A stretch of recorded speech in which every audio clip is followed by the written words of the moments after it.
I had to get a load of my mates in to the phone unit and be making some fake calls in order to look busy. So we hustled in those early days. Suffice to say, we didn't get that job, but project by project, year on year, we grew it and grew organically and we went through a few recessions in that time, but we still managed to grow each year because we were marketing obsessed and really looking for that growth all the time, every time.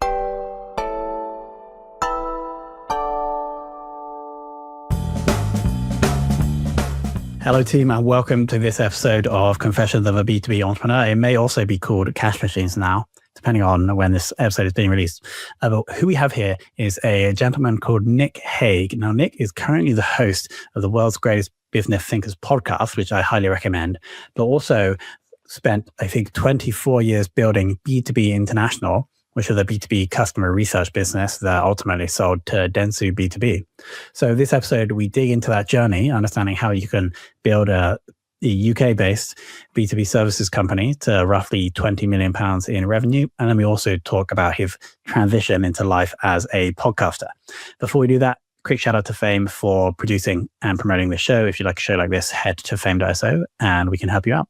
Let's jump into the episode with Nick now. Quick one. We talked about Renault last month, and honestly, it's become our go-to for team tech. Every time we hire someone or bring on a contract, instead of dropping a huge amount up front, we just subscribe to the latest tech through Renault Business. This month, we've been looking at the new HP laptops, and with the MacBook Pro 5 rumors floating around, it's nice knowing we can upgrade without being locked in. It's a simple way to keep the team feeling motivated and equipped. Link in the show notes. Nick, welcome to the show. Thanks for having me on, Tom. So we're going to cover a couple of things. First, we're going to understand this B2B specific journey. Also in services, I understand, but we're going to dig into that business that you also ran with your dad, which I find fascinating. And then hopefully we're also going to get some gems of learnings from the world's greatest business thinkers podcast that you've been running for a while as well. Yeah, that's taken me in a totally different direction there, but enjoying every step of that different journey. So let's start off, and I would love to know the origin story of starting it was like a B2B customer or market research company, right? With your father. It was, yeah. So it was a business to business specialism called B2B International. And well, going back before that, my dad had a previous research agency that he'd set up from his bedroom. He moved over from the Pennines, from Yorkshire to Manchester, and he set up his own market research agency just from his bedroom, sending out direct mail flyers in the late 1970s. That was called Business Market Research. So I grew up like with conversations around the kitchen table about market research. It never really interested me, although it was consumer and industrial research back in those days. So I quite liked it when he brought home, Ghostbuster chocolates or hedgehog flavored crisps to try. But, growing up with those conversations around the kitchen table, and then in the summer, looking to get some money in, I carried out telephone interviewing in the holidays. And so I learned a lot from those early days, in terms of being on the phones, trying to get busy people to take time out of their day to conduct the interviews, ask questions. But I think most importantly, and this has set me up well in the podcasting world, is listening. The art of the telephone interview and listening to the other person, the respondent on the other end of the telephone, as it was. And then I went to Manchester University, studied geology, didn't know what I wanted to do. Geology was just like the best subject I did at school. And then I did it at A-level and then ended up doing it at university, but there was no grand plan.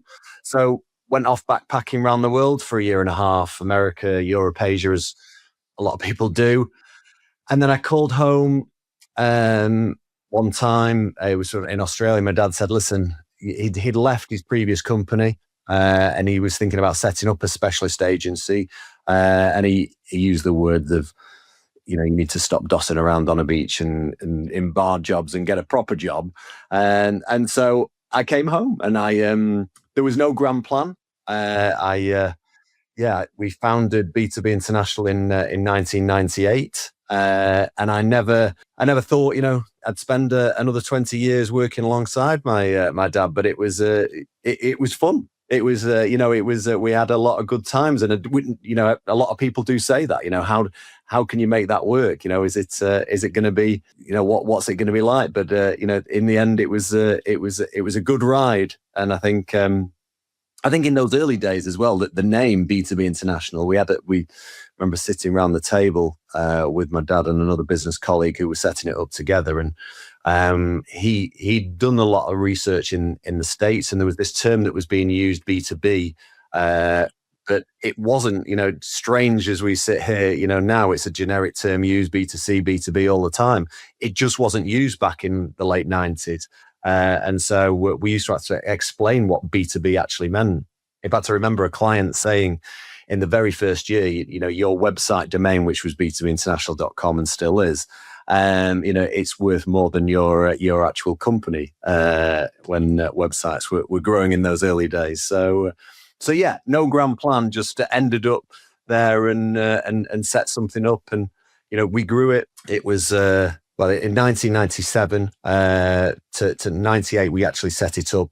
So, but from those humble beginnings, we grew to a global company, over 10 offices around the world, 120 staff, and a turnover of 20 million sterling when I left the company. So did you mention there was another co-founder, or was it just you and your dad? So it was myself and my dad, and then the other co-founder was called Anne Kemp. So she'd worked for my dad's previous company, and he'd said, I'm leaving. He'd fallen out with the other directors, and he wanted to go in a specialist niche area of market research, business to business research. And she'd looked after the phone unit. So she said, listen, if you ever set up another company, I'll come and work for you. So yeah, it was myself, my dad, and Anne. And so did your dad split the equity evenly between the three of you? He did. I mean, in the first instance, it was just 100% him, and we were on board, working. And then as we started to build momentum within that first year, then he split equity. It wasn't even across the board, because he had this grand plan of where he wanted to take the company. And so he wanted to always keep equity back in order to, entice new board members and, grow it as we did. So yeah, it evolved over the years. Makes sense. And so did you say 10 offices I guess it was 15, 20 years later when you left, right? Yeah, cool. Yeah, I left 24 years later. Yeah, so. Wow. That's amazing. Yeah. And how did your role evolve? So I suppose as all, entrepreneurs and early setups, you're doing everything in the early days, making the tea, answering the phone. I mean, we set it up in the first instance, there wasn't a big grand plan, but we set it up thinking that we wanted to grow it. So, there was the three of us with this vision, and we set up the brand, to look, from a feel, from our marketing materials, from the website, like it was an established global company, and we invested in offices. We had just one base in South Manchester, but we could do our international research because we use the telephone a lot. But we invested in offices where we decked out a boardroom. We had a reception area. We didn't have a receptionist. All three of us picked up the phone. We had a phone unit that actually had, or it could have housed 20 people. We had 2 part-time staff, both English speaking, but one could speak French, one could speak German. And so, that was our field force in those early days. We weren't doing online research or anything like that. If we think back to 1998 when we did set up, Google set up the same year. So it was, we weren't all just using online panels in order to collect information. So yeah, we had offices that could cater for 20 telephone staff. We had an exec area opposite them for 8 people. So we did invest money, and we were looking to, position the brand in those early days. And we hustled. I mean, I suppose we were lucky in that my dad had a bit of a name already from his previous existence. So the odd brief came in, but it didn't come in like we thought it would. So we really had to put some marketing effort and dollars behind it. We built I went through the market research buyer's guide by hand and individually put all these contacts into an Excel spreadsheet, and that was our contact database. And then we just mail those consistently every 2 weeks with different bits of information. And in the early days, I remember a brief landed from Renault from him over in France, and they had a big global customer satisfaction survey that they wanted us to pitch for, and they came over to check the offices out. Now, we actually had a residence, we had offices, but we didn't have many people to make it look that busy. So they came over, flew over. I don't know whether it was from Paris, I can't remember, but I had to get a load of my mates in to the phone unit and be making some fake calls in order to look busy. So we hustled in those early days. Suffice to say, we didn't get that job, but project by project, year on year, we grew it and grew organically, and we went through a few recessions in that time, but we still managed to grow each year because we were marketing obsessed and really looking for that growth all the time, every time. We didn't, maybe to our detriment, we never really celebrated big wins. Of course, we said that's great news, but we never popped the champagne or anything. It was always like, we got to do this and we've got to win a next job in. And it was, it was relentless, but good fun along the way as well. We didn't sit back and rest on our laurels at all. Yeah, that Renault story is hilarious. Maybe your friends didn't look professional enough, and that's why they didn't give you the job. Probably, yeah. I mean, I think the offices as well, they were just far too clean. We just decked them out. No one was really working there. I remember putting pads of paper and pens and pencils on the desks, and it didn't look like a real office with scruffy loads of paper everywhere. And so yeah, we learned from those early days. And what you were essentially running was a old school ABM campaign to all these customer research buyers, right? If you're literally mailing them something every 2 weeks, like a case study or some recent information, like every 2 weeks. Absolutely. And it was very different things, just to catch the retention. We were always about brand building. We were never about selling, because we know that you can't sell market research to someone that's not in the market for market research.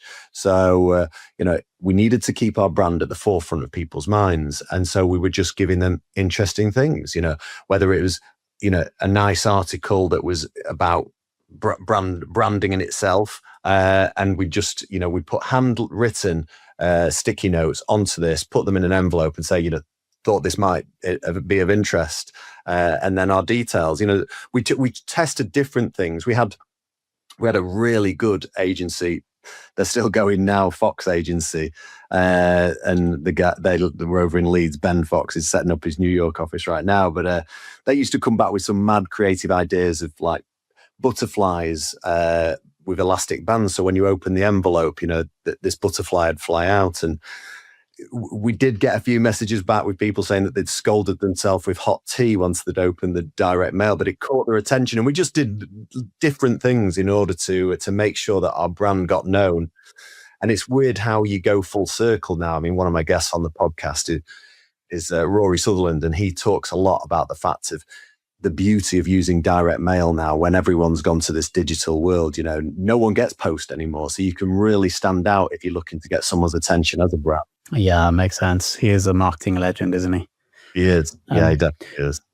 To clarify then, you didn't pop the champagne when you guys sold to Dentsu B2B? Well, we did and we didn't. I suppose we said, job done, well done. But, the deal itself, as you probably know, Tom, it was structured. Dentsu are a Japanese company.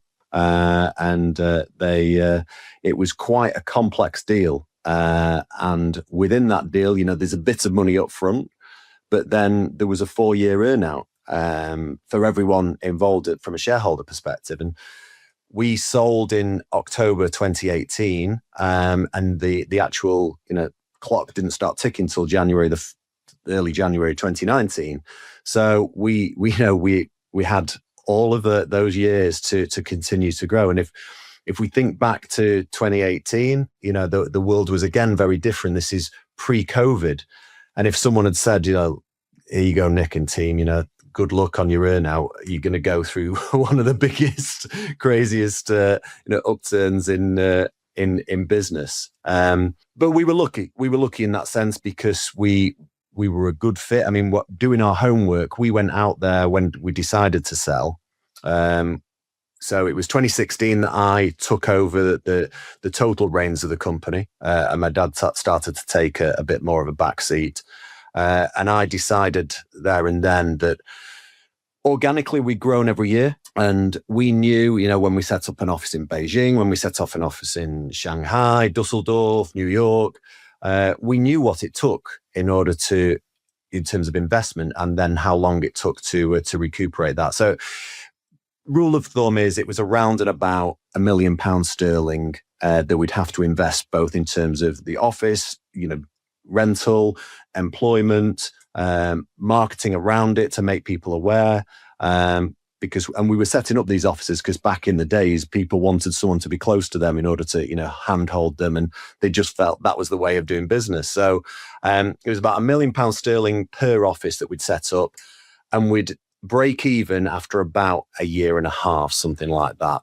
And then, it'd start to be profit that we'd pull through. But that takes time. And I wanted to move quicker. And we were doing a big chunk of our business in the States. That was definitely where we were making a lot of the profit. It was evenly split, really, but a majority was in the, probably, I don't know, 2/3 maybe was in the States, and the third was split between Europe and Asia then after that. But we were seeing a lot of activity on our website, people visiting and not inquiring from the West Coast. From the tech sector, we could see HP, Hewlett Packard were coming on all the time, Apple, and we weren't getting these briefs through. So I wanted to move quicker. I wanted to get teams on the ground there. And I think after, so many years, we needed to really invest in our infrastructure, our IT infrastructure. Cloud computing was coming along, and we were a big global company then. So it was going to cost a fair bit. So I went out, I put it to the board. I said, listen, I think this is what we should do in order to grow, but it needs to be the right fit. And so we went out and did our homework and due diligence. And, there was a fair number of companies, but Dentsu was the one that we earmarked from the get-go to sell to. And it worked. And mainly because I think there was a good story and a good fit there, because they already had a B2B division.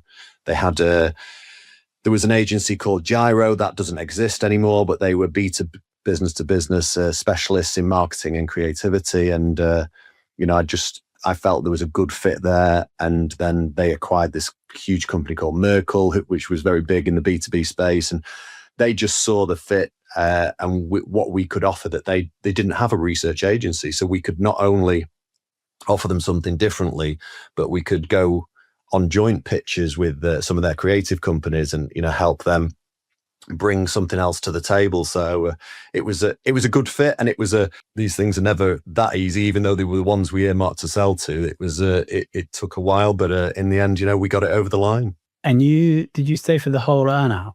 Yep. Yeah. All of us did.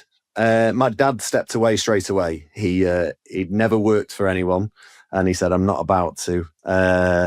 So he stepped away, and I worked the full earnout, and then I worked for an extra year as well after that. And then it just, I suppose when you're working for a corporate, they were excellent in those 4 years in that they pretty much did leave us to do what we were doing, which was, investing in marketing, growing the brand, winning clients in, opening up different offices. And it was great once we were part of a global network like that, because you could just drop a person in Singapore and straight away you've got a Singapore office, and you didn't have the setup cost, so we could quite quickly grow the company. But then, as part of a corporate, and once the earnout was gone, then there was restrictions coming in, quarterly shareholder numbers to meet, and it was a great experience, and I enjoyed sitting on the other side of the fence. But I think once you're an entrepreneur, and once you're used to that fast pace of life, and it was meetings for meeting's sake a lot of the times. And, you couldn't pivot and change direction, that you just couldn't sign things off quickly in order to move in different directions as quick as I wanted. So in the end, yes, I left the company behind. So then you took the obvious step, just to create a podcast, right? Well, I mean, I suppose it looks a bit weird, but yes and no. So my role within B2B International was, in the early days, was everything, and then you'd start to build then your specialisms. But from an early age, as I've said, we set out the offices in order to, with a North Star vision to grow into a global company. Equally, every month we had board meetings. There was just the three of us, but then we were given roles, and I was given the role of marketing. So I looked after marketing for the company throughout the course of the time being there. And I was a geologist, as I mentioned, by profession or by education. And so I quite quickly had to immerse myself in the world of marketing, but it was just something I fell in love with. In terms of marketing and branding. So at B2B International, I looked after marketing, and as one of the many, levers that we used in order to raise brand awareness, we started a podcast. It was called B2B Insights Podcast. And I was the host in the majority of cases, but we used to share it around across the team and interview different people in the team. And so I spearheaded that and got a taste for podcasting.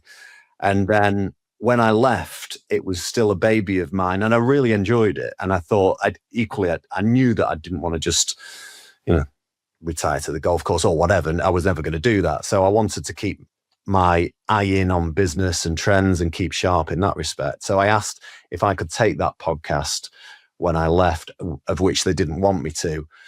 So in a way, that was a blessing, because I could set up the podcast with a new name. And the most successful mini series we ran under B2B Insights Podcast was something called The World's Greatest Business Thinkers. It was a mini series of about 5 or 6 different interviews with academics that had got books that they'd launched, and it was received very well. So I just thought, well, I'll start a new podcast, call it that. I invited some of those guests that were on that first mini series on, which gave me, a few guests and a bit of momentum. And then I just started reaching out to a few contacts I'd had over my time in business. And it's been amazing where it's led me, actually. I've not only do I thoroughly enjoy, speaking to these world's greatest business thinkers, of which they are, but I enjoy, for anyone viewing this, you can see the books behind me.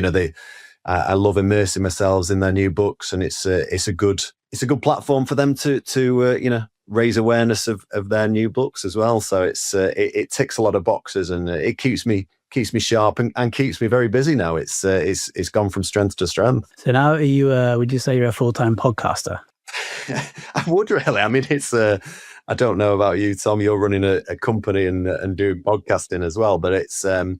I mean, I definitely have a lot more time to do things that I love, and there's a side venture that, again, I'll come on to it. I'm sat in here in my sweaty padel clothes right now, and I've fallen in love with the game of padel, and so I'm setting up a clothing brand specific for padel. But oh, nice, yeah.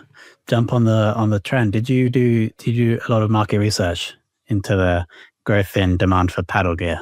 Yeah, well, I've done, I've obviously done my homework in terms of looking at the growth trajectory. I've been playing paddle. My son is he's on a scholarship in America playing tennis, so I've traveled a lot with him in Europe playing tennis, and so I'm going back quite a few years now. I was playing in Sweden in 2019, and so I've seen that they did the boom bust thing where they've definitely invested in too many paddle courts there. But in the UK and in the US, this trajectory is upwards, and I really do think there's this space for a brand in the market now. So that's coming 2026. So that's happening alongside the podcast, But yeah, I never imagined where the podcast would take me, and it is.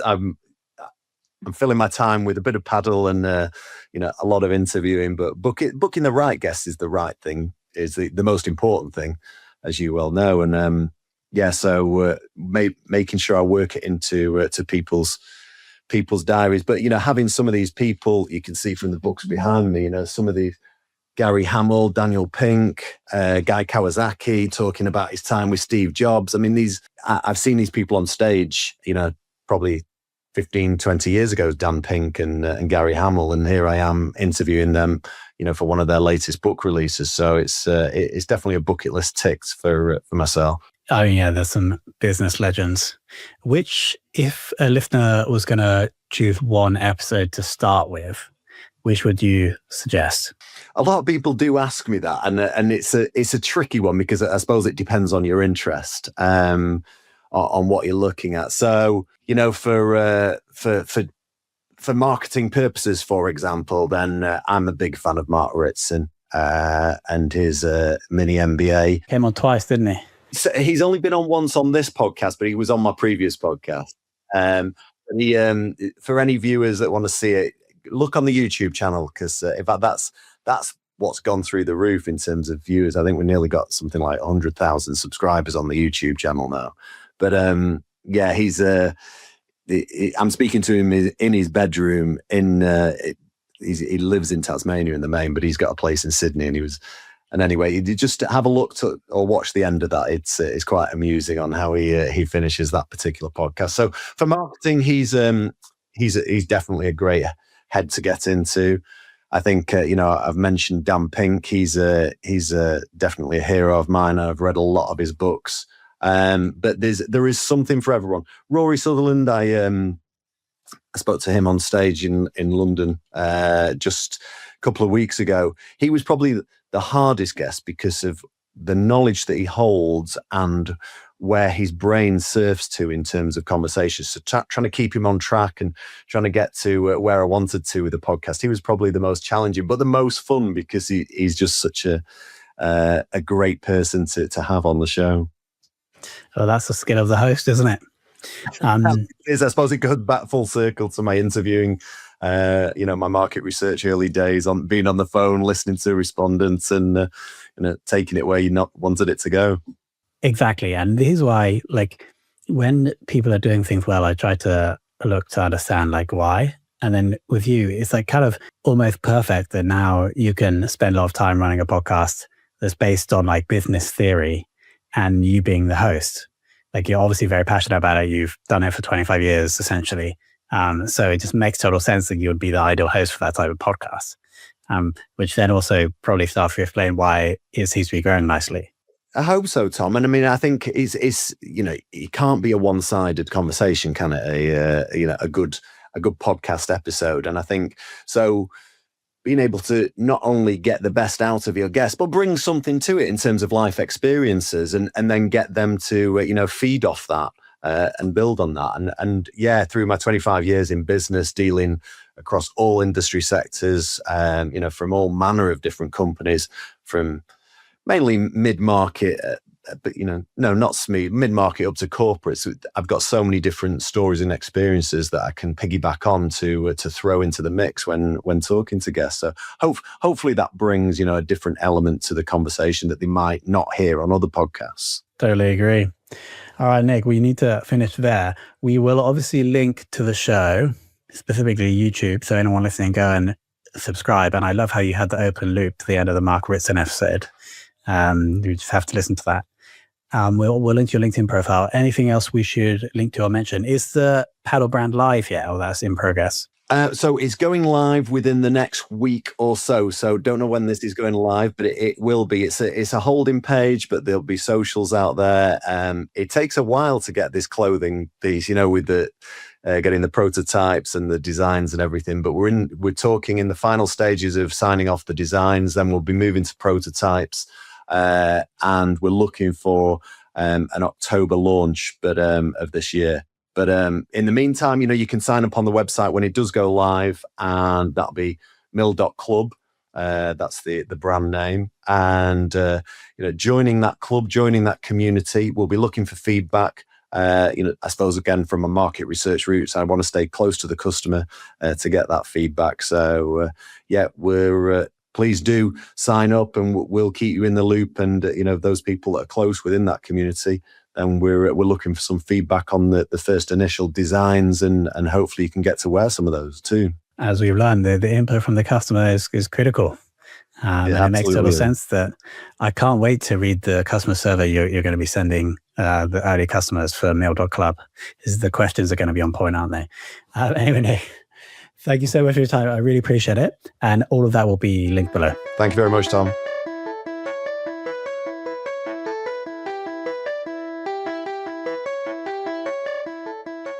There we go. Go and check out the world's greatest business thinkers, Spotify, YouTube, Apple Podcasts, etc. Check out the Mark Ritson episode. Also, the episode I just finished was the Tony Chocolonely CEO episode, which is super interesting because that brand is incredible. Massive shout out to Nick for coming on. Massive shout out to Fame for producing the show. And a massive shout out to you for listening.